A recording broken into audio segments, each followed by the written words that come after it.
Mes chers collègues, je propose de commencer. Nous sommes réunis ce matin pour débattre en application de l'article 148 de notre règlement d'une pétition sur l'abandon du projet d'autoroute Toulouse-Castres A69 à 680. Je rappelle que notre commission a en effet décidé, chers collègues, le 20 décembre dernier de ne pas procéder au classement de cette pétition qui a recueilli à ce stade un peu plus de 51 000 signatures.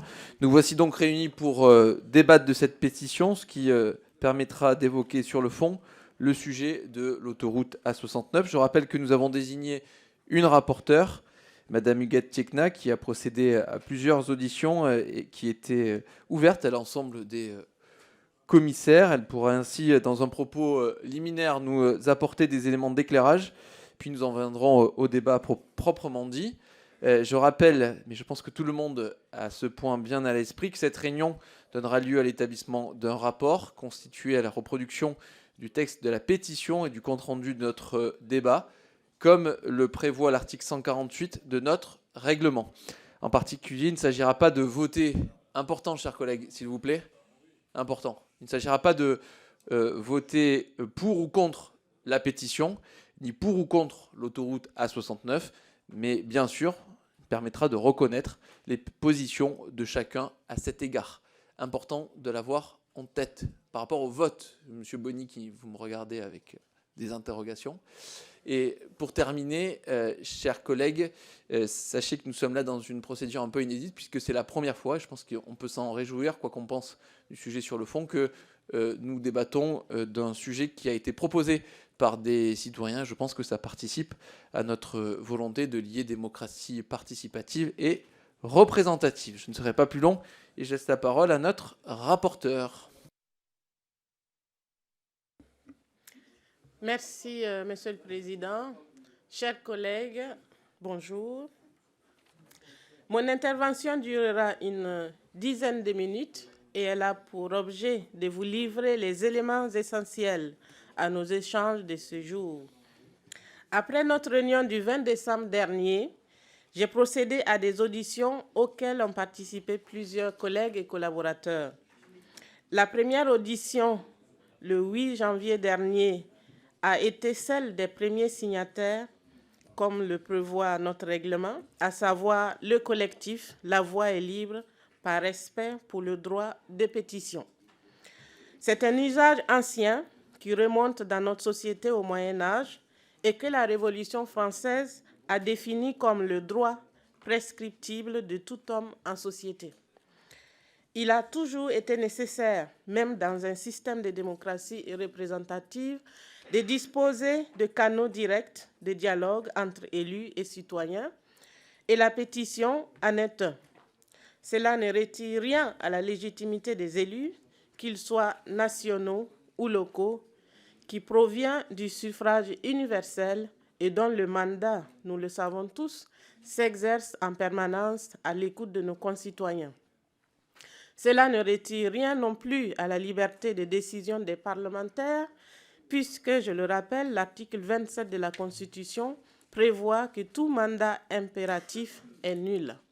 Réciproquement, l'exercice du droit de pétition ne peut exempter les citoyens de respecter le cadre institutionnel et les procédures qui conduisent les autorités publiques à prendre leurs décisions. Et dans le cas de l'autoroute A69, toutes les procédures légales ont été respectées et les procédures judiciaires ont suivi leur cours. J'aurais pu m'arrêter à cette seule audition dans le cadre de l'article 148 de notre règlement, mais j'ai souhaité la compléter pour mieux comprendre ce dossier. Sur proposition du collectif, nous avons auditionné Mme Valérie Masson-Delmotte, climatologue, membre du GIEC et du Haut Conseil pour le climat.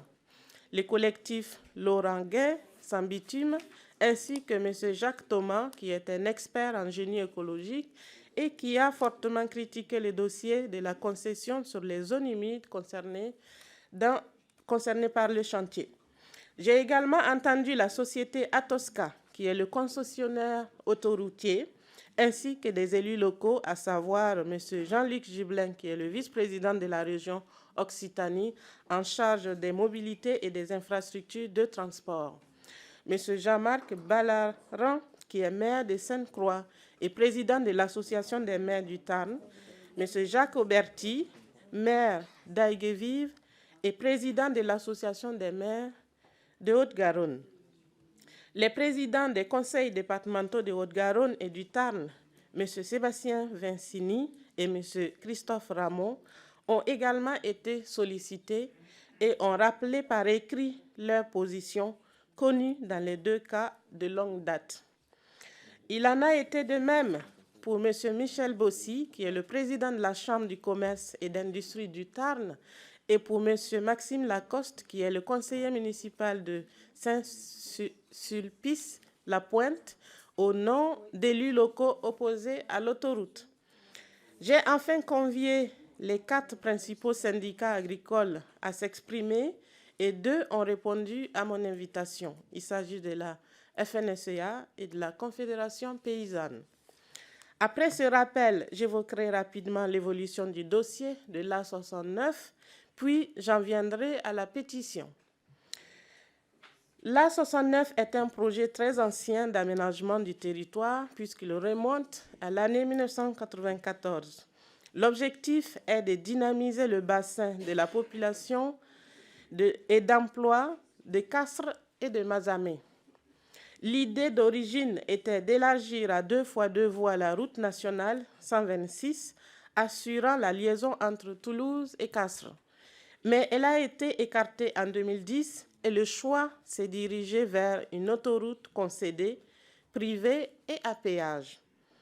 Il s'agit donc d'un projet conduit par l'État, qualifié en mars 2019 de priorité nationale par Mme Elisabeth Borne, alors ministre des Transports. Le dossier a franchi des différentes étapes de sa procédure.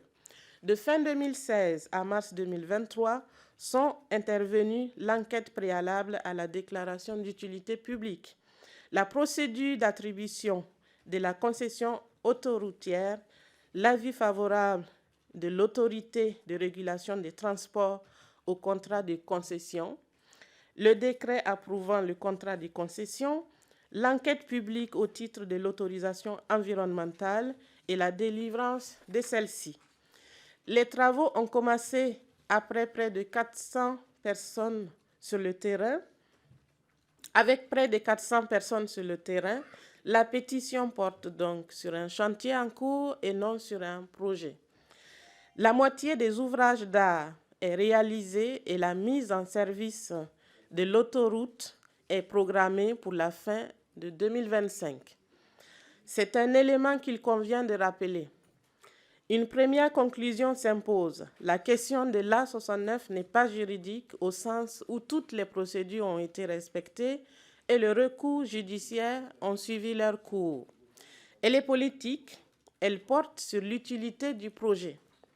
J'en viens à la pétition et aux différentes positions que j'ai recueillies lors des auditions. La pétition considère que l'A69 est un projet d'un autre âge, dommageable sur plusieurs points. L'impact environnemental. L'A69 porterait une sérieuse atteinte aux équilibres écologiques en raison de l'artificialisation des sols et de son impact sur les zones humides ainsi que sur le cycle de l'eau. L'utilité du projet pour les pétitionnaires, l'A69 apparaît inutile au regard des prévisions de trafic à moyen et long terme et du faible gain de temps qu'il induit pour les usagers. L'impact social. Le coût prévisionnel des péages sera très élevé, hors des capacités de pouvoir d'achat de la majorité de nos concitoyens. L'aménagement du territoire. Cette autoroute se fonde pour les pétitionnaires sur une vision erronée et anachronique de ce que doivent être les politiques d'aménagement du territoire, d'infrastructure et de mobilité, au regard des enjeux de sobriété énergétique, de réduction des émissions de gaz à effet de serre, d'érosion de la biodiversité et de la limitation de l'artificialisation des sols. Cette position est reprise par Mme Valérie Masson-Delmotte, membre du GIEC et du Haut Conseil pour le climat, qui estime que le fondement de ce projet date d'une période où plusieurs des impératifs écologiques sur lesquels nous travaillons n'avaient pas la même importance que maintenant. Lors de leur audition, les pétitionnaires ont mis en avant d'autres volets de ce projet, comme les difficultés des agriculteurs à être indemnisés, l'absence de dialogue avec les pouvoirs publics et ont souhaité que la population soit consultée par référendum. Sur le sujet du référendum, je précise tout de suite que l'article 72.1 alinéa 2 de la Constitution sur le référendum local ne peut s'appliquer à l'A69, qui est un projet d'État. Une collectivité territoriale peut recourir au référendum, mais uniquement sur une affaire relevant de sa compétence, comme l'a rappelé le Conseil d'État dans un arrêt de 1994.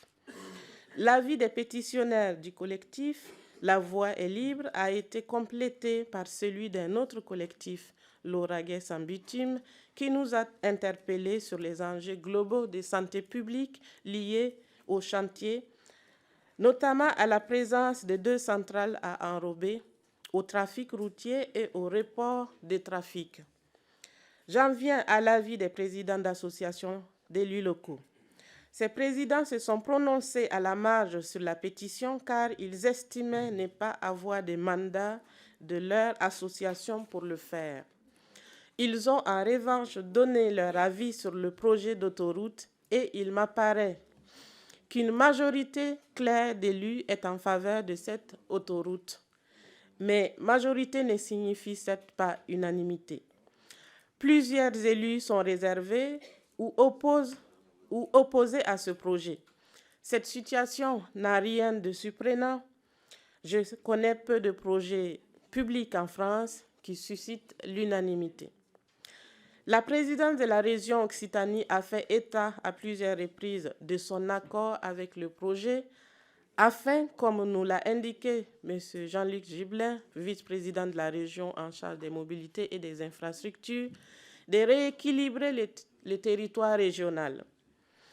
Il m'a semblé que la position de la région correspondait à un choix de raison car aucune alternative n'apparaît envisageable.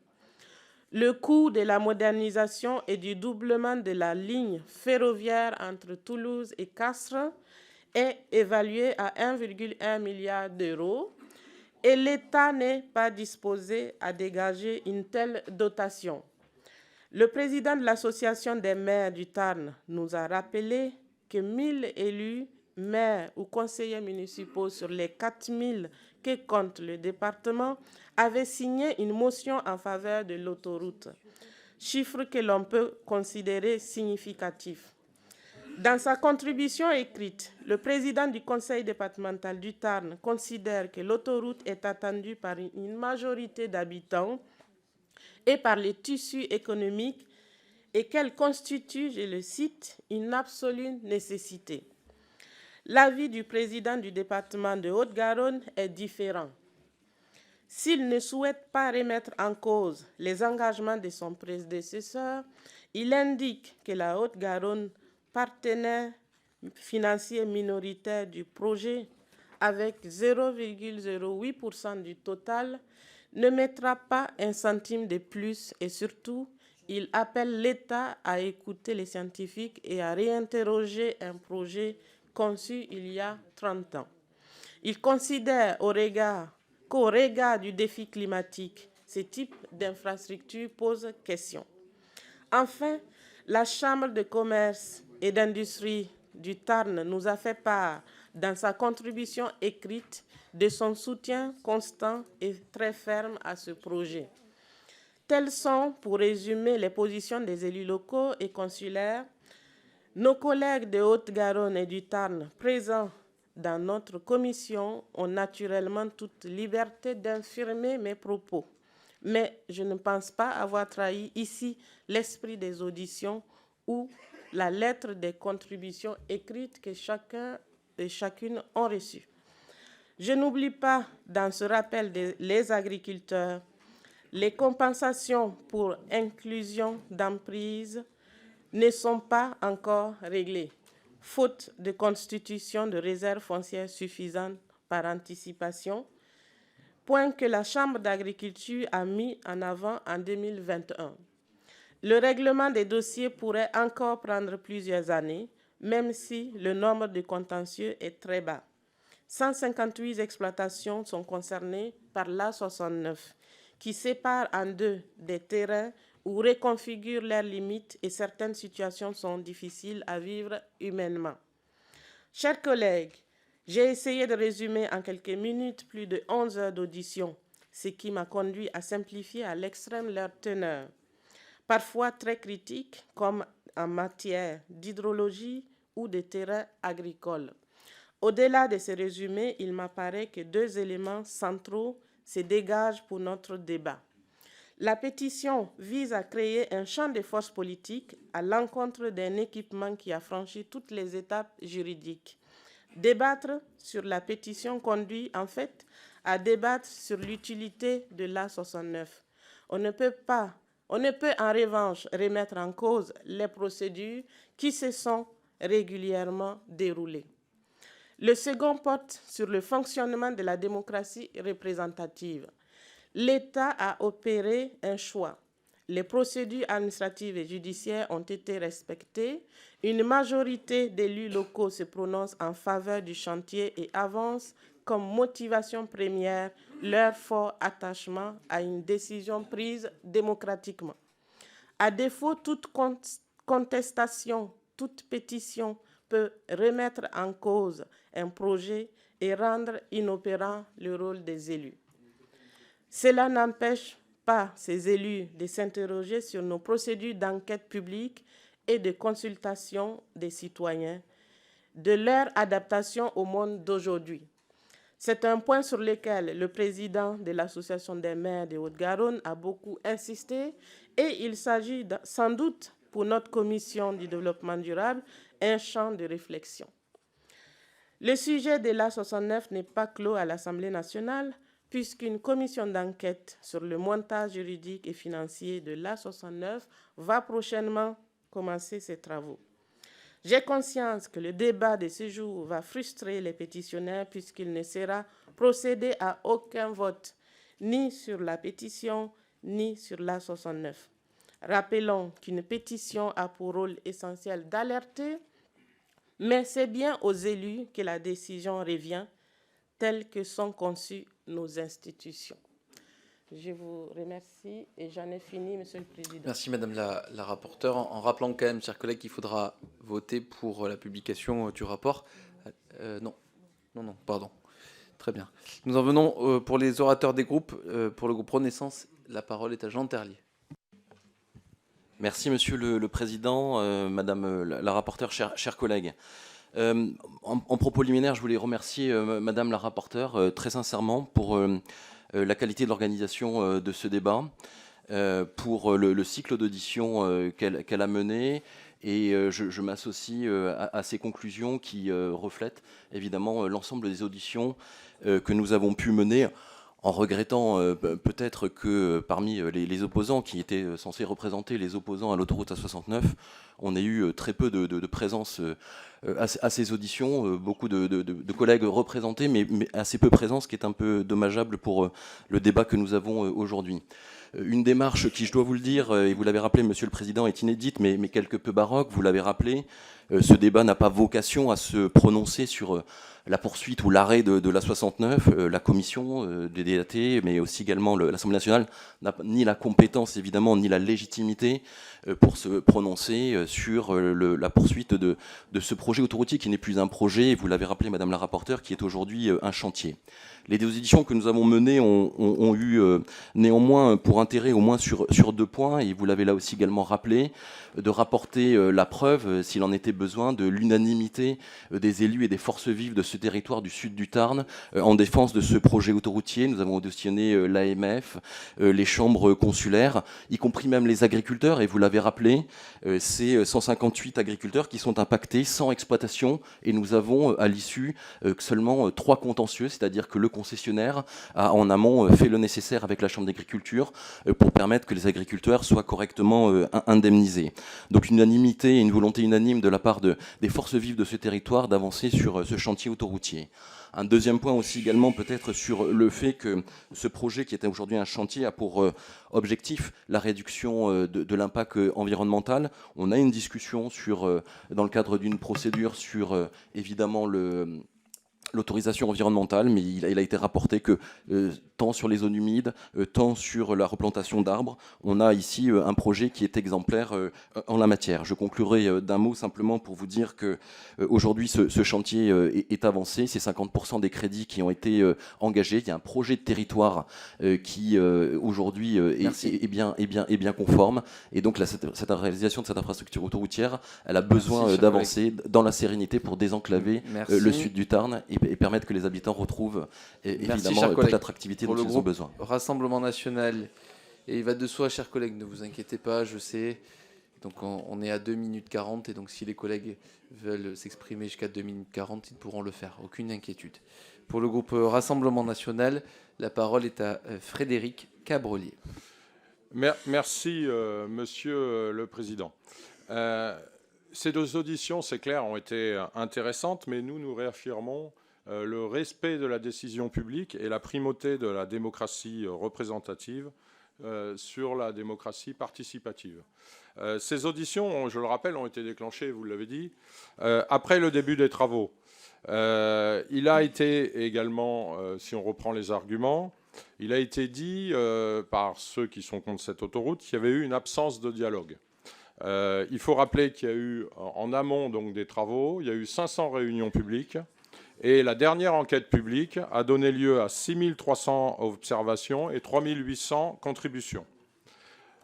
Le sondage que nous a opposé les Antilles à 69 nous disait qu'une majorité de Haut-Garonnais et de Tarnais étaient contre. On peut opposer le sondage au Doxa de mars 2023, où effectivement 75% de la population du Tarn est pour. Vous avez rappelé également que le monde socio-économique est très largement pour cette autoroute. Moi j'ai entendu Madame Delga, pas dans ses auditions, mais dans la commission des finances, répondre à une question d'une députée et dire qu'elle était pour, parce qu'il y avait un retard effectivement d'infrastructure dans cette communauté d'agglomération, et que le ferroviaire ne pouvait y pallier. On ne peut pas avoir, par exemple, le cadencement qu'on a sur la ligne Albi-Toulouse pour des raisons techniques, et vous avez rappelé le coût des travaux qui seraient nécessaires, 1,1 milliard d'euros, donc sur le volet ferroviaire.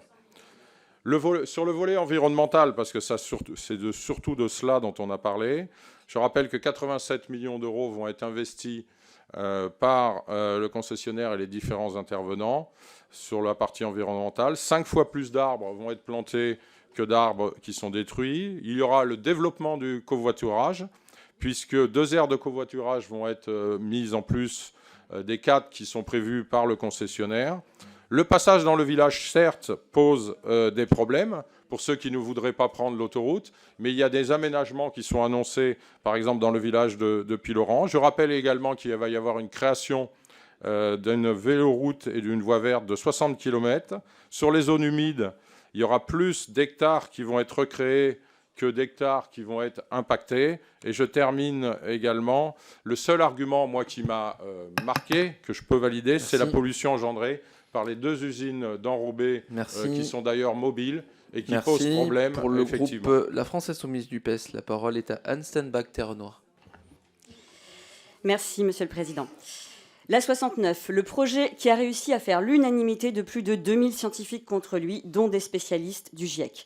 Ça fait des années que je suis ce dossier, que je croyais en connaître toutes les absurdités. Eh bien, grâce aux auditions organisées pour ce débat, merci Madame la rapporteure, j'en ai appris de nouvelles.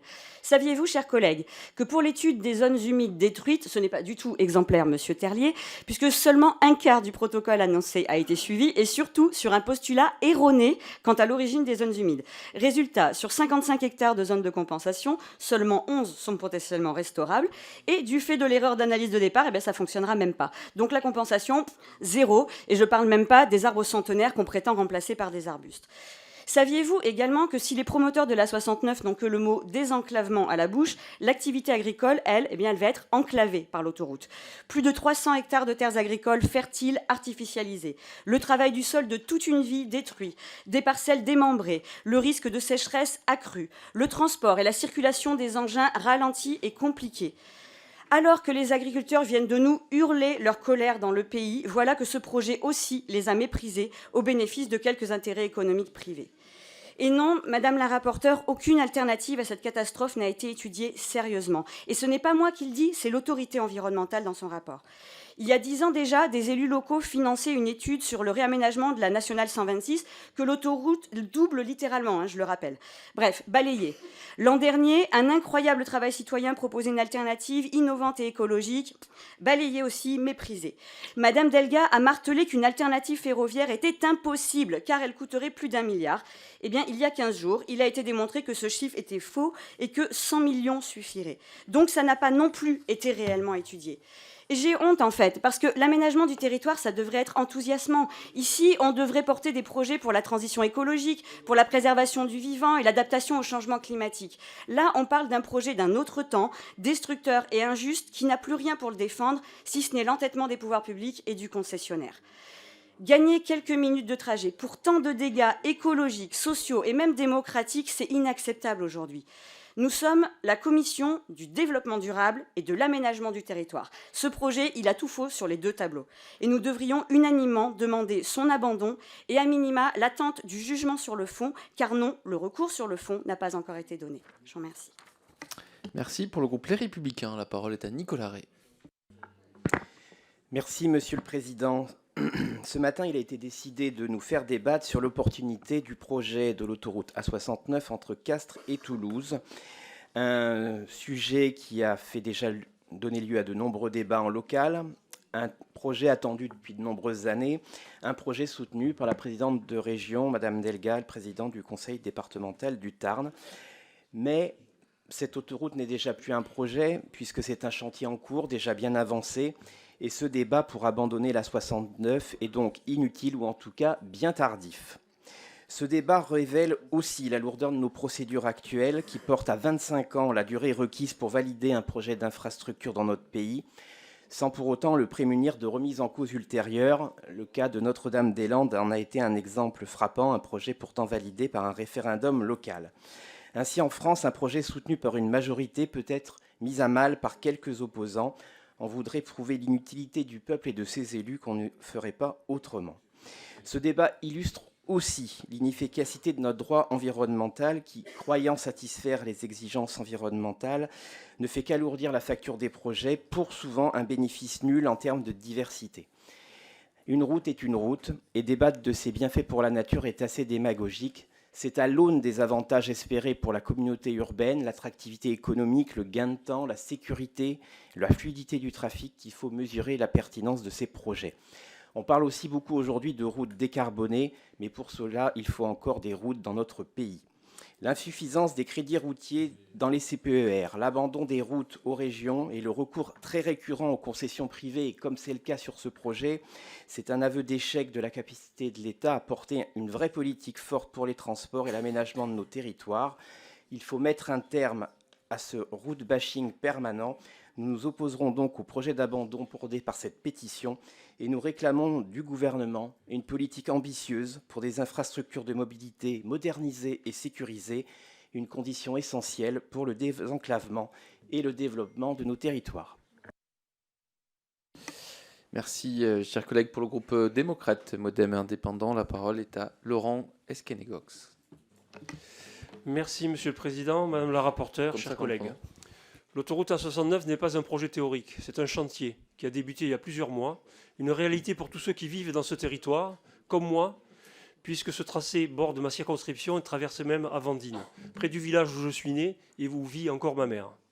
Cette infrastructure est portée par les élus locaux et nationaux nombreux et de tous bords.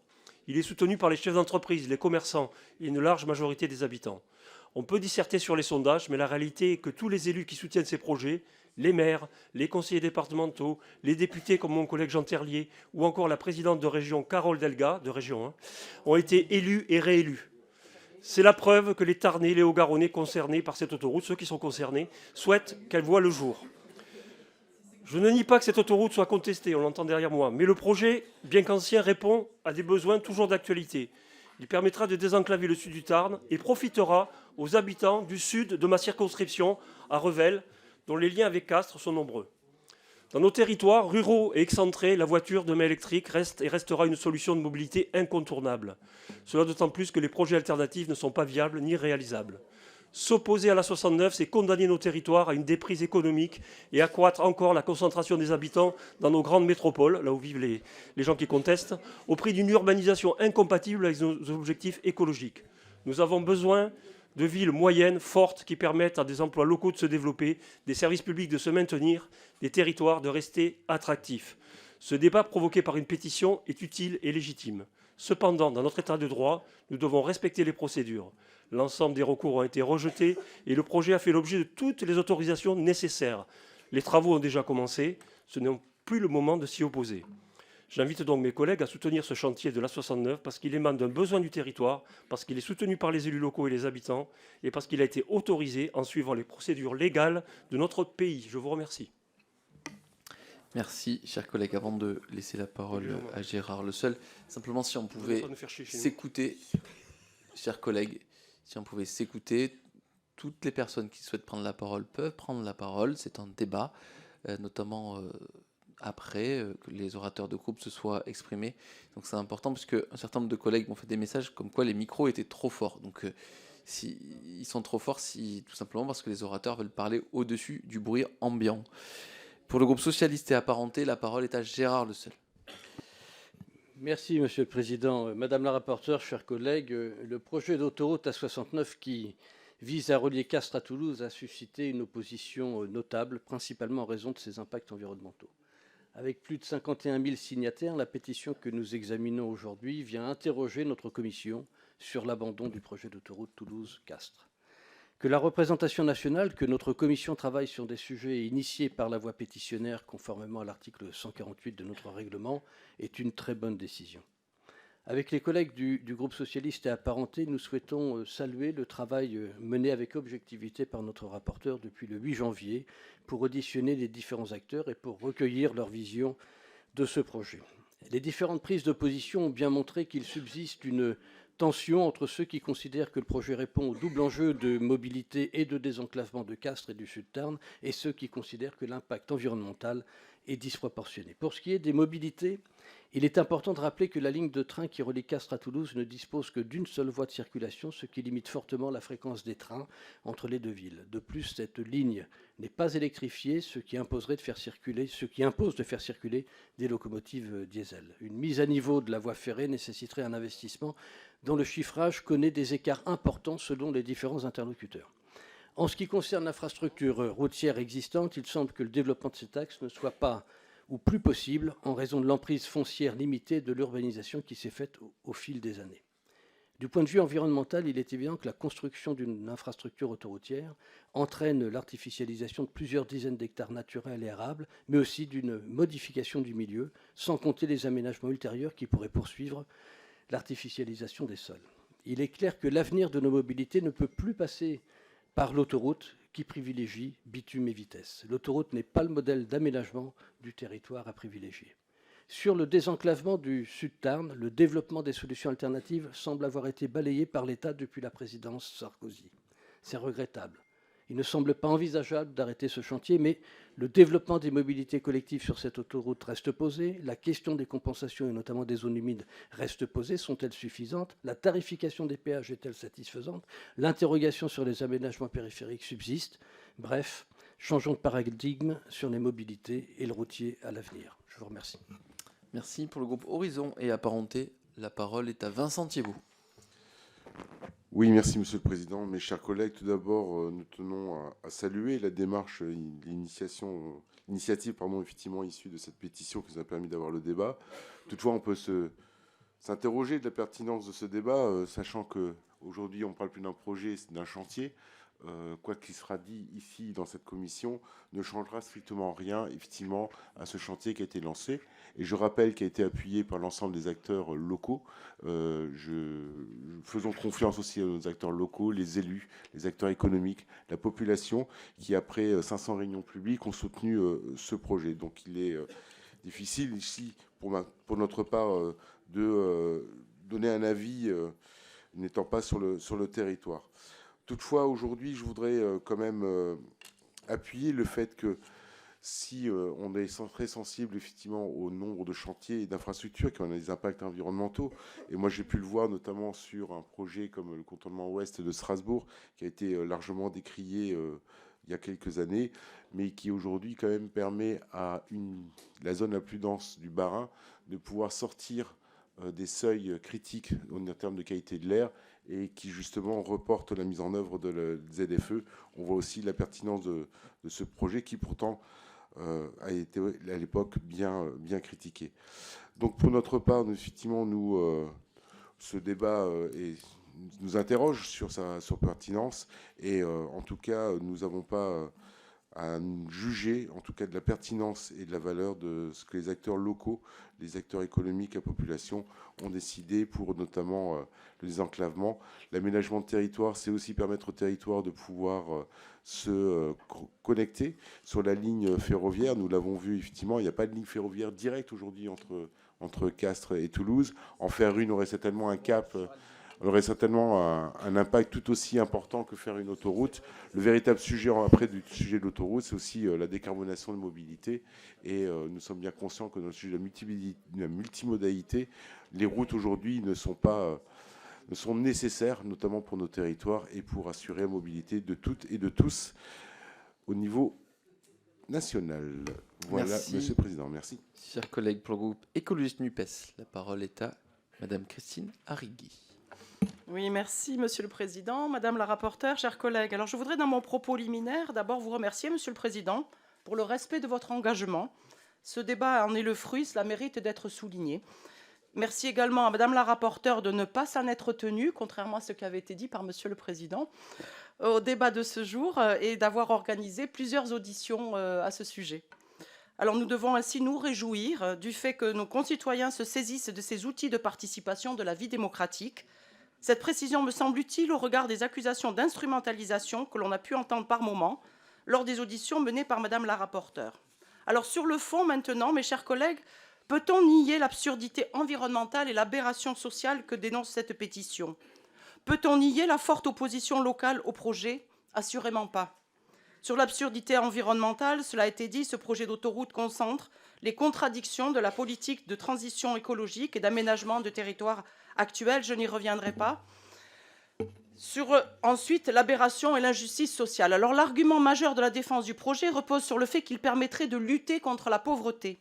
Cet argument est fortement contestable au regard des données de l'INSEE, dans la mesure où les villes traversées par une autoroute, comme c'est le cas de Foix, Tarbes, Carcassonne, présentent un taux de pauvreté bien plus élevé, aussi bien à l'échelle de la commune qu'à l'échelle du bassin de vie, en comparaison à des villes telles que Rodez ou Auch, qui ne sont pas traversées par des autoroutes. Je tiens les études à votre disposition.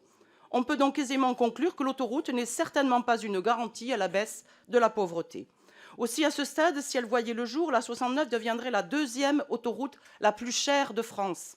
20 € pour un aller-retour entre Toulouse et Castres pour les particuliers, 26,50 € pour les véhicules utilitaires GLG des artisans, des chiffres qui risquent d'augmenter encore avec l'inflation. Comment justifier de tels coûts auprès de la population considérée comme très modeste? Et je n'utiliserai pas les propos qui me paraissent infamants par rapport à ce qui ont été utilisés pour qualifier les personnes vivant à Castres.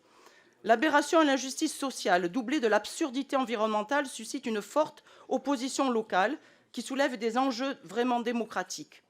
Contrairement à ce que prétendent certaines personnes, notamment lors des auditions menées par Madame la rapporteure, aujourd'hui, seuls 20% des élus tarnais ont déclaré publiquement soutenir le projet. Cette absence de consensus des élus ne date pas d'aujourd'hui, puisque déjà, en 2014, les maires de 13 communes du Tarn, situées précisément sur le tracé de l'A69, avaient créé un collectif d'opposants, rejoint par d'autres élus du département et de la Haute-Garonne. Enfin, ici, personne, je dis bien personne, n'a eu connaissance des termes précis de ce contrat signé entre Jean Castex, alors Premier ministre, et avec la société Atosca, le 16 avril 2022, décret numéro 599 du 20 avril, publié au JO du 22, soit entre les deux tours de la présidentielle. Et pour toutes ces raisons, mes chers collègues, notre groupe appelle à marquer une pause dans la réalisation de projets afin de faire toute la lumière sur de nombreuses zones d'ombre qu'il suscite. Merci, Monsieur le Président, de m'avoir laissé un peu plus de temps de parole. Aucune difficulté. Et simplement pour vous rappeler ma position qui a toujours été constante, c'est que ce n'était pas à moi de décider des auditions menées, et bien la rapporteure, dans le cadre de ce format un peu inédit de prise en compte de la pétition. Pour le groupe Gauche démocrate et républicaine, la parole est à Édouard Bénard. Merci Monsieur le Président.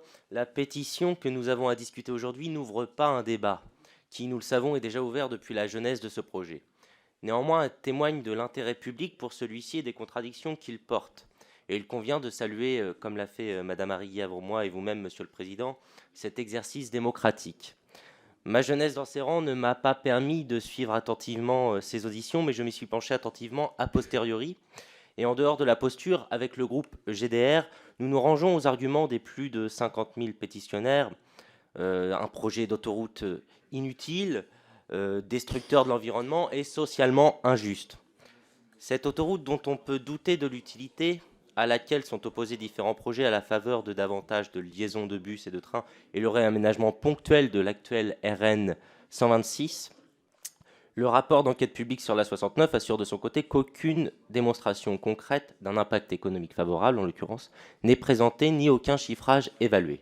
La commission d'enquête qui s'ouvrira dans les prochaines semaines mettra certainement en lumière des éléments permettant de confirmer cette affirmation. Un projet destructeur de l'environnement, quoi qu'on en dise, non compensé, l'autorité environnementale ayant émis, à l'instar du Conseil national pour la protection de la nature, un avis négatif sur ce projet.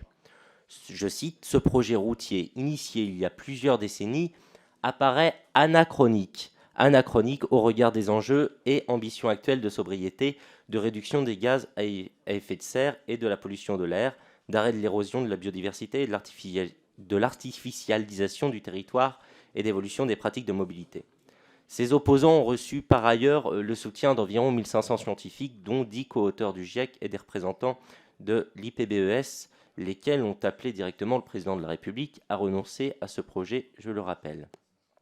Et enfin, un dispositif socialement injuste, cela a été dit, approuvant le choix proprement scandaleux d'inclure dans le tracé de cette autoroute payante les contournements aujourd'hui gratuits depuis Lorence et de Soile, de passer du projet originel de doublement de la route nationale gratuite financée par le denier public à une autoroute payante concédée intégrant ce tronçon majeur. Cela nous amène de toute évidence à réaffirmer l'exigence de bâtir, en alternative à cette autoroute pour les riches, un réseau de transport public moderne, associant notamment dans le cadre multimodal le ferroviaire évidemment, complémentaire des autres modes de transport. Je vous remercie. Merci, chers collègues. Pour le groupe Liberté Indépendant Outre-mer et Territoire, la parole est à Jean-Louis Bricout. Merci, Monsieur le Président, Madame la rapporteure, mes chers collègues. J'entends les critiques sur le projet d'autoroute Toulouse-Castres. J'entends tout particulièrement les inquiétudes quant à son impact environnemental. Disons tout de même que cet impact sera, dans la mesure du possible, limité, d'abord par les mesures dites ERC, éviter, réduire, compenser. Elles permettront de recréer ailleurs les environnements détruits sur une surface quasi équivalente. Rappelons aussi que le projet a été décidé démocratiquement, en respectant toutes les étapes des procédures de consultation. Une grande majorité d'élus, d'ailleurs, y est favorable. Les habitants concernés et les acteurs économiques l'appellent également de leur vœu. La justice a, elle aussi, systématiquement confirmé le bien-fondé du projet. J'en veux pour preuve la dernière action en justice, un recours en référé soumis au tribunal administratif de Toulouse en septembre. Une fois de plus, le 6 octobre dernier, le tribunal a émis un jugement d'ailleurs favorable à la construction de l'A69. C'est la 4e fois que la justice se prononce en faveur du projet autoroutier. N'oublions pas non plus que cette autoroute permettra de redonner de l'attractivité au sud du Tarn, où vivent 200 000 habitants, dont la moitié sont installés sur le bassin Castres-Mazamet. Ne perdons pas de vue non plus qu'elle est synonyme de gain de temps, également 20 minutes selon les plus critiques, 35 selon les plus optimistes. Retenons que, quel que soit le scénario retenu, c'est un gain notable pour qui fait le trajet régulièrement. Donc, parce que ce projet d'aménagement a été décidé localement avec le soutien des principaux concernés, mon groupe s'y montre favorable. Je pense que concertation et compensation, voilà une proposition réaliste pour que des améliorations soient apportées sans remettre en cause le principe même des travaux autoroutiers. Merci. Merci, chers collègues. Madame la rapporteure, quelques mots et puis nous passons après aux interventions d'1 minute. Merci, Monsieur le Président. Je tiens à remercier tous les orateurs pour vos propos.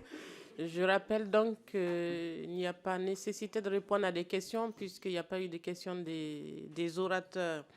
Et comme vous le savez et que j'ai souligné à plusieurs reprises, mon rôle c'est d'éclairer le débat et je pense que mes propos vous ont permis de mieux comprendre l'enjeu de la pétition et le projet A69. Donc, Monsieur le Président, je vous redonne la parole. Merci, Madame la rapporteure. Prise de parole d'1 minute. Chers collègues, ça reste un débat. Donc, ce que je vous propose, c'est que prise de parole d'1 minute, mais on peut laisser un peu de marge de manœuvre, un peu de liberté sur la minute d'intervention. La parole est à David Valence. Oui, Monsieur le Président, merci beaucoup. Je voulais d'abord rappeler que le Conseil d'orientation des infrastructures ne s'est pas prononcé sur ce projet d'infrastructure puisqu'il était considéré comme déjà lancé, mais que le message qu'on avait passé dans ce rapport du COI, c'était la priorité aux infrastructures existantes et leur mise à niveau. Je crois qu'il est compliqué sur ce projet d'avoir une position de principe. On comprend bien que l'un des paramètres essentiels pour les élus locaux qui sont élus du territoire de Castres, c'est de rattacher ce territoire à la croissance formidable de la métropole de Toulouse, qui est l'une des plus fortes croissances démographiques aujourd'hui en France. Moi, je me posais une question en vous écoutant, Madame la rapporteure, c'était celle de la modernité de cette infrastructure au sens de la transition de la route. C'est-à-dire que quel est le niveau d'équipement en borne de recharge électrique sur les aires de service qui est prévu aujourd'hui? Est-ce que des voies réservées sont prévues sur cette infrastructure? Bref, est-ce qu'il s'agit d'une autoroute du XXIe siècle et pas d'une autoroute du XXe siècle? C'est la question que je me pose en vous écoutant. Merci. La parole est à Karen Hérodi. Merci, Monsieur le Président, Madame la rapporteure, collègues. Alors qu'un Français sur 6 ne mange pas à sa faim, que 4,2 millions de personnes souffrent de mal-logement ou d'absence de logement, le gouvernement soutient les Français en développant maintenant l'une des autoroutes les plus chères de France. L'A69 est un projet du siècle dernier, écocide et antisocial. Écocide, je ne reviendrai pas dessus, ma collègue Anne Steinbach en a parlé. Mais empruntée par environ 7000 voitures jour, elle ne sera pas rentable, et vous le savez. Qui sont les Tarnais qui pourront l'emprunter? Cette autoroute des riches. Elle n'existe même pas que son tarif ne cesse d'augmenter. Initialement prévu à 17 € l'aller-retour. On parle maintenant de 20 € l'aller-retour. Et cela sans compter la hausse des tarifs des péages d'autoroute actée début février. Alors que l'inflation alimentaire et le prix de l'énergie ne cessent d'augmenter, alors que le revenu moyen des Français des Tarnais est autour de 2000 €, alors que seulement 45% de la population est imposable, qui pourra emprunter cette autoroute? Seulement 25% des élus tarnais sont pour ce projet, seulement 25% et pas la majorité. J'alerte les élus locaux, lequel de ses concitoyens pourra vraiment payer pour emprunter cette autoroute. Merci. Merci. La parole est à Madame Anne Steinbach, Terre Noire. Merci, Monsieur le Président. Oui, en fait, je voulais ajouter que le projet A69, c'est pas que la construction d'une autoroute. En fait, derrière, il va y avoir le passage multiplié de camions et de voitures pour des années, y compris au beau milieu des villages, parce que beaucoup voudront éviter le péage qui est beaucoup trop cher, ça vient d'être dit. C'est donc la multiplication d'émissions de gaz à effet de serre et de particules fines. C'est l'artificialisation rampante aux abords de l'autoroute pour construire des zones d'activité ou des entrepôts. C'est aussi les usines à enrober qui polluent, qui présentent un risque pour la population et pour l'agriculture à proximité. C'est la perturbation du cycle de l'eau. C'est l'extraction de granulats dans les carrières en Ariège aussi, qui polluent et qui assèchent une nappe phréatique qui est cruciale pour l'Occitanie. C'est la destruction d'arbres centenaires, de zones humides, d'espèces protégées, de terres agricoles, je l'ai dit, et avec des projets de compensation qui ressemblent fort à du greenwashing, on a compris. Et évidemment, tout ça, ça suscite une forte opposition localement, mais même nationalement. On l'a bien vu, tellement ce projet incarne tout ce qu'on ne peut plus accepter face à l'urgence climatique et l'effondrement du vivant. Et donc, je voulais rajouter que je pense qu'à minima, nous pourrions, nous, parlementaires, soutenir dans un esprit d'apaisement social la demande des pétitionnaires pour une expertise indépendante qui serait menée par l'Inspection générale de l'environnement et du développement durable. Je vous propose donc, collègues, de soutenir cette demande collectivement. Merci. La parole est à Jean-Pierre Vigier. Merci, Monsieur le Président, et merci, Madame la rapporteure, pour votre exposé. Moi, franchement, je ne comprends pas pourquoi nous sommes ici pour discuter de cette opération, le projet d'autoroute A69 entre Castres et Toulouse. Ça a été dit, mais il faut le rappeler, tous les acteurs locaux, les élus, le monde économique, les agriculteurs, la population, tout le monde est d'accord et valide ce projet. C'est simplement le respect de la démocratie. Toutes les procédures juridiques, administratifs, le plan de financement sont validés. Ce n'est plus un projet, c'est une opération nécessaire. Il n'y a pas de sujet. Nous, les élus, on se bat tous les jours, pour maintenir nos écoles, installer nos entreprises, garder nos services publics. Tout cela passe par la qualité de nos infrastructures routières. Développer nos infrastructures routières, c'est 1. Permettre de renforcer l'attractivité des territoires, notamment des territoires ruraux. 2. Permettre d'améliorer la sécurité des automobilistes. Je le dis haut et fort, là où s'arrête la route, s'arrête la vie sur les territoires ruraux. Alors oui pour le projet de la 69 et oui pour les projets de développement de nos infrastructures routières, notamment en milieu rural. Je vous remercie. Merci. Chers collègues, s'il vous plaît. La parole est à Jean-Claude. Alors, est-ce qu'on prononce le X, Rox ou Ro? Ro, très bien. Merci, Monsieur le Président. Madame la rapporteure, ancien maire et élu d'une circonscription rurale, je connais les attentes légitimes de développement économique de nos territoires et les espoirs que peuvent susciter certains projets, y compris les plus néfastes. En réponse à certaines interventions, je souhaite rappeler aux collègues de la Commission de l'aménagement du territoire que 30 ans de recherche en aménagement du territoire ont démontré qu'il n'existait aucune automacité entre la création d'un équipement autoroutier, le développement ou l'attractivité territoriale. C'est la construction d'un projet de territoire partagé entre des acteurs qui favorise le développement économique et celui-ci, me semble-t-il, ne peut se faire contre l'avis de la majorité de la population. Et je crains que ce débat nous montre que certains parlementaires n'ont toujours pas intégré la réalité du changement climatique et de l'effondrement de la biodiversité, ou font simplement preuve de déni. La France dispose de scientifiques parmi les plus brillants au monde. Nous investissons pour cela en vain, car leurs travaux, leurs paroles ne comptent pas. Sur l'A69, ils s'y sont mis par milliers pour dénoncer un projet délétère et injustifiable du CNRS, du Collège de France, de l'IPBES, du GIEC, à nous expliquer avec pédagogie les consensus scientifiques sur l'impératif de réduction de la vitesse ou le mirage de la compensation. Mais à quoi bon crier quand on s'adresse à des sourds? Chers collègues, il n'est pas trop tard. L'autoroute n'est pas là et les recours devant la justice toujours pendants. Soutenez la demande de moratoire dans l'attente des décisions du tribunal. Merci. Que direz-vous si cet ouvrage est condamné par la justice? Merci. La parole est à Pascale Boyer. Merci, Monsieur le Président. Quand on sait que 78% des Français doivent prendre leur voiture pour aller travailler, quand on sait que c'est surtout dans les territoires ruraux que ces Français sont obligés de prendre leur voiture, quand on sait que quand une autoroute qui désenclave, entre autres, un territoire de montagne, eh bien, doit être prise en considération et doit être construite et mise en service, ne passons pas à côté d'une opportunité de développer des territoires ruraux, au niveau économique, au niveau agricole et même au niveau touristique. Les mesures de compensation sont décriées, mais on peut tout décrier à ce moment-là.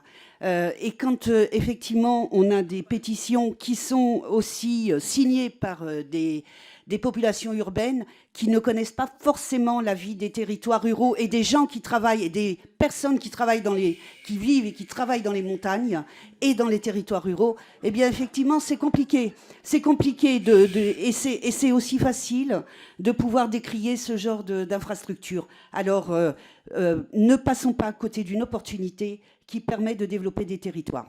Merci. La parole est à Jean Terlier. Et seul merci Jean Terlier a la parole. Merci à ma collègue d'avoir rappelé ce que c'est que la réalité des territoires ruraux et l'impérieuse nécessité d'avoir aujourd'hui un retour de cette attractivité, d'un désenclavement des territoires. Voilà, je voulais remercier l'ensemble des collègues en tant que député de la 3e circonscription du Tarn, donc qui est celle qui est concernée par ce chantier de l'autoroute, d'avoir eu ces mots en exprimant très clairement que la démocratie s'était exprimée à tous les niveaux, que ce soit au niveau départemental, régional, au niveau de l'État, que l'ensemble des procédures ont été obtenues à l'issue d'un débat qui a longuement nourri les débats et qui aboutit aujourd'hui à des procédures qui sont effectivement pendantes devant les juridictions, mais qui aujourd'hui n'ont pas donné cours à la suspension ni même à l'arrêt des travaux et qui ont pour le coup validé l'ensemble des autorisations administratives, et notamment la dernière autorisation administrative environnementale, parce qu'on comprend bien à ce que nos opposants aujourd'hui à cette autoroute laissent à penser qu'aujourd'hui il n'y aurait pas de compensation environnementale. C'est faux, et pour répondre peut-être à mon collègue David Valence, on a aujourd'hui un projet qui est exemplaire en termes d'autoroute nouvelle, avec seulement l'artificialisation de 100 hectares seulement. C'est 200 hectares qui seront redonnés et renaturés à l'issue du projet. C'est des zones de covoiturage inédites. C'est une véloroute qui va être créée le long de cette autoroute. C'est l'ensemble de ces dispositifs qui permettront aujourd'hui de replanter 5 fois plus d'arbres et de sauvegarder 2 fois plus de zones humides que celles qui seront impactées. La parole est à Gérard Le Seul. Oui, merci Monsieur le Président. Alors je ne reprendrai pas des expressions de type chantier exemplaire qui me semblent un peu excessif, ou l'autoroute du 21e siècle que j'ai entendu. Je partage donc la question, cher collègue David. Tout à l'heure, un peu en conclusion de mon propos, j'ai posé plusieurs questions parce que, sans qu'on puisse absolument vouloir cette autoroute, mais en quoi ce projet pourrait-il être un projet finalement moderne ou tout simplement acceptable pour l'ensemble des populations, y compris pour l'ensemble de ses détracteurs? En quoi le développement des mobilités collectives peut être intégré complètement à ce projet d'autoroute? En quoi la question des compensations qui a été relevée est-elle suffisante aujourd'hui? Notamment, la question a été posée sur les zones humides. Je ne suis pas certain que les réponses aujourd'hui soient totalement satisfaisantes. La tarification des péages a été posée. Est-ce que finalement on va vers un renchérissement de la tarification, ou au contraire est-ce qu'il y a des projets de tarification à la baisse, d'abonnement, etc. Et puis il y a la question qui a été évoquée à quelques reprises sur les aménagements périphériques. On sait qu'une construction autoroutière finalement développe à terme des aménagements périphériques. Qu'en est-il? Voilà quelques questions complémentaires. Et enfin, la parole est à Karen Hérodi. Merci, Monsieur le Président. Je voulais rebondir sur la zone de montagne, ce que je viens d'entendre. Alors, l'autoroute Toulouse-Castres, c'est la plaine. Et l'autoroute se termine, alors c'est fantastique, vous allez voir, un cul-de-sac à Castres. Donc, la zone de montagne dans le Tarn, elle est sur la circonscription de Monsieur Terlier. C'est le bassin mazamétain. Donc, une autoroute qui se termine en cul-de-sac à Castres et qui ne va pas plus loin, du coup, enclave encore plus le bassin mazamétain, ce bassin mazamétain qui est enclavé, oublié et méprisé dans tous ses propos quand même. On ne peut pas dire que ça va développer le bassin mazamétain. Et la montagne, c'est un argument faux, fallacieux. Je vous remercie. Est-ce que d'autres collègues souhaitent prendre la parole? Eh bien, je laisse... Oui, j'ai bien vu, pas de difficulté. Chers collègues, je vais d'abord laisser la parole à Laurent Esquesnay-Gox. Esquesnay-Gox. Très bien, merci. Oui, non, mais juste pour rebondir sur les propos de ma collègue derrière moi, non, c'est pas un cul-de-sac. Je pense que ça plaira pas à tout le monde, mais Aujourd'hui, il y a une voie rapide qui sort de Castres en direction de Revel. Le contournement de Revel est acté, il sera fait un jour.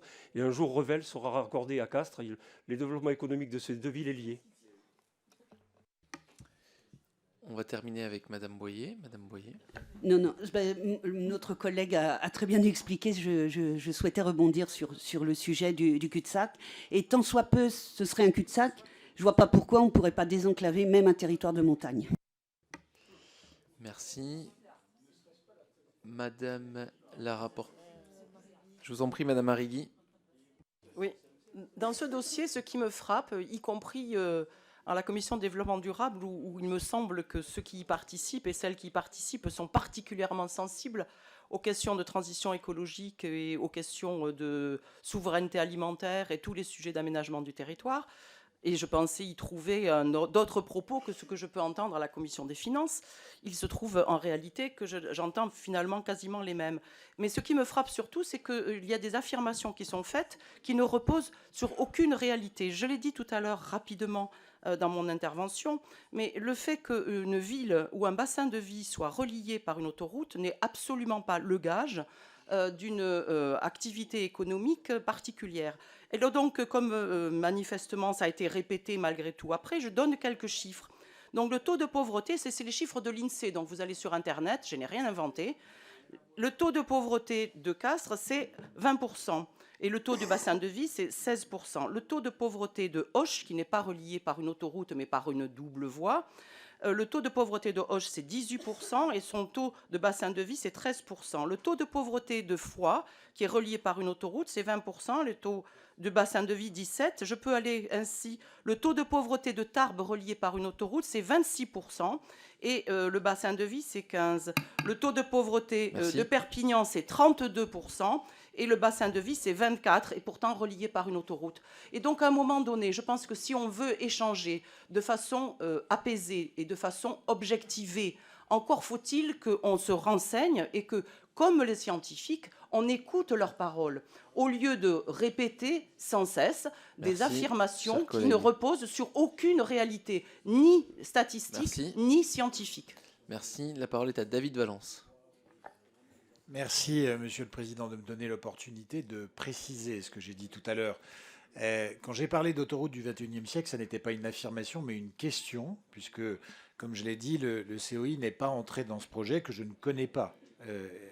Et donc, aujourd'hui, l'un des enjeux majeurs sur les axes autoroutiers et routiers qui existent, c'est la transition de la route. Et ça va sans doute coûter beaucoup plus cher qu'on ne l'imagine aujourd'hui. Et donc mon questionnement était assez simple, il consistait à dire, quand on construit une infrastructure routière nouvelle, et il y en aura forcément de nouvelles qui seront malgré tout construites en France dans les décennies qui viennent, mais sans doute beaucoup moins vite que ce qui a été fait auparavant, eh bien on a une occasion de penser la route différemment de la manière dont on l'a pensée autrefois. Et c'est la raison pour laquelle je n'évoquais pas le sujet de la compensation, qui est un sujet, je dirais, classique, mais plus la question de voies réservées, de bornes de recharge électrique sur les aires de service, et d'intermodalité, qui sont les questions de la route de demain. Merci. Je vous propose de prendre une dernière prise de parole. Parole de Damien Abad, Monsieur le Ministre. Parole est à vous. Merci, Monsieur le Président. Non, mais dans le prolongement de ce que dit David Valence, je pense que l'enjeu, effectivement, il est sur la route de demain et la route durable. Moi, je suis dans un département où on a 5000 km de route et on travaille déjà, y compris sur les enrobés, y compris sur tout ce qu'il y a autour, pour que justement, parce que des projets, c'est pas simplement des projets autoroutiers, il y a aussi des projets de rocade, il y a aussi des projets d'infrastructures routières qu'il nous faut développer. Et ça, c'est très important. Et je pense que la route durable, ça peut exister et c'est important. Et la deuxième remarque que je vais vous faire, c'est qu'on peut être pour ou contre ce projet d'autoroute, mais personne ne peut nier l'impact économique. Toutes les chambres consulaires l'ont dit très clairement, elles le disent très clairement, ça a un impact économique. Moi, je suis dans un département où il y a 250 km d'autoroute. Je peux vous dire que sans ces 250 km d'autoroute, on aurait Lyon-Genève et le désert ensuite. Et que la réalité, c'est qu'heureusement qu'on a eu ces kilomètres d'autoroute pour faire du désenclavement, rajouter de l'activité économique et de l'emploi. Et aujourd'hui, on a un département où le taux de chômage est inférieur 2 fois à la moyenne nationale et on a une activité économique importante. Alors, ça ne fait pas tout, je suis bien d'accord avec ça, mais je pense que ça peut contribuer à un désenclavement d'un certain nombre de territoires. Et voilà, il faut aussi qu'on trouve un bon équilibre, parce que sinon, on ne fera plus jamais rien. Je me dis souvent que si le TGV, on l'avait créé aujourd'hui, je ne suis pas sûr qu'on fasse des lignes ferroviaires aujourd'hui, malheureusement. Donc ça montre bien quand même l'état d'esprit qui est le nôtre. Donc il faut raison garder et essayer quand même de trouver l'équilibre pour nos territoires. Merci. Une toute dernière prise de parole, Madame Stenbach-Ternor. Oui, merci. C'était juste pour dire, enfin, le débat, il me semble, c'est pas la question de savoir si on continue ou pas à construire des routes, a fortiori des routes de demain ou du 21e siècle. La question, c'est ce projet-là qui n'est plus adapté, qui est complètement démesuré et qui donc n'est pas adapté à ce qu'on vit aujourd'hui et notamment à l'urgence climatique. Je rappelle que la plupart des avis indépendants étaient contre. Je pense au Conseil national de protection de la nature. Il y a même l'autorité environnementale était réservée, etc. Et tout ça, ça n'a pas été pris en compte. Et je reviens sur ce que je disais en tout début de débat, le fait qu'il n'y ait aucune alternative qui ait été sérieusement étudiée, ça pose vraiment question en termes d'aménagement du territoire, compte tenu de tout ce qu'on connaît en termes d'urgence écologique. Et encore une fois, il ne s'agit pas de ne plus construire aucune infrastructure, il s'agit de les réfléchir en fonction de ce que nous vivons, de ce que nous connaissons comme environnement écologique, économique et social. Bref, j'en reviens à ce que je disais tout à l'heure, il y a une demande faite par les pétitionnaires d'une expertise indépendante. Je pense qu'elle permettrait de calmer les débats et à tout le moins d'être utile pour la suite et pour d'autres projets. Et j'appelle à nouveau tous mes collègues à la soutenir. Merci.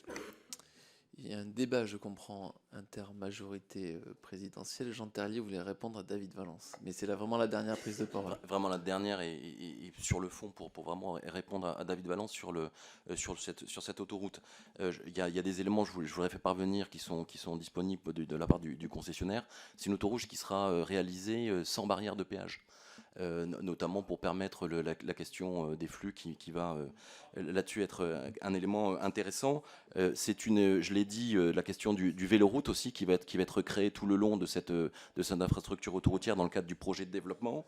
C'est aussi également le nombre inédit de zones de covoiturage et notamment de bus à hydrogène qui vont permettre de desservir toutes les petites communes rurales pour permettre de rejoindre l'autoroute et de faire donc le cheminement entre Castres et Toulouse. Et puis c'est aussi également votre questionnement sur les bornes électriques qui vont permettre de faire la part belle aux voitures électriques, puisque c'est une réduction de 75% du prix du péage qui est envisagée pour l'utilisation de véhicules électriques. Merci. Madame la rapporteure, pour conclure. Alors, merci aux différents orateurs. S'il vous plaît. Il y a S'il vous plaît. Il y avait quelques questions. La plupart des interventions étaient plus des positionnements. Donc, pour la question de M. Valence, oui, l'autoroute, on peut la qualifier de nouvelle génération dans le sens où il y a des améliorations qui sont prévues et que dans l'audition des Atoska, il en a fait part de certains.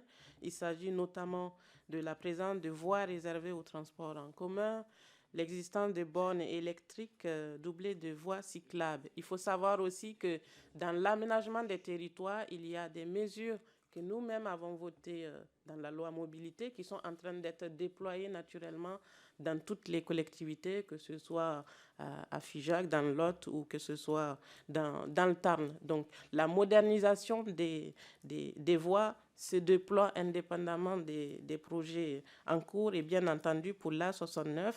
Et un certain nombre d'éléments pour remettre au goût du jour le projet est prévu. La question de Monsieur Le Seul, qui a effectivement posé une succession de questions, je pense que le débat avait surtout pour objet de permettre une prise de position des différents groupes. Et je pense qu'un certain nombre de questions que nous nous posons aujourd'hui sera bien sûr des questions qui seront abordées dans le cadre de la commission d'enquête, puisqu'elles vont au-delà de la pétition. Voilà à peu près, peut-être sur la question de la science et la politique. Je pense que la science doit éclairer les positions politiques, donc le sujet de l'aménagement du territoire, et c'est aussi le travail que nous, parlementaires, nous faisons, puisque notre commission du développement durable peut saisir aussi l'OPEX sur des sujets qui sont d'ordre scientifique, parce qu'un certain nombre d'entre nous M. Fugit qui est ici présent, sont aussi des scientifiques et que nous continuons à éclairer le Parlement. Donc moi, je plaide plutôt pour réconcilier science et politique parce que c'est important pour l'avenir de nos territoires et pour l'aménagement de nos territoires. Voilà à peu près, il y avait des remarques et pas d'autres questions. Donc, Monsieur le Président, je vous laisse la parole. Madame la rapporteure, merci aux collègues d'avoir participé à ce débat. Je rappelle, chers collègues, que cette réunion va donner lieu à l'établissement d'un rapport constitué de la reproduction du texte de la pétition et du compte-rendu de notre débat. Et contrairement à ce que j'ai pu peut-être dire tout à l'heure, ça ne suscite pas de vote particulier, c'est une publication simplement de la teneur de nos discussions de ce matin. On se retrouve la semaine prochaine, mardi 13 février, pour l'examen de la proposition de loi visant à geler les tarifs des transports publics franciliens pendant les Jeux olympiques et paralympiques de 2024. Merci, chers collègues.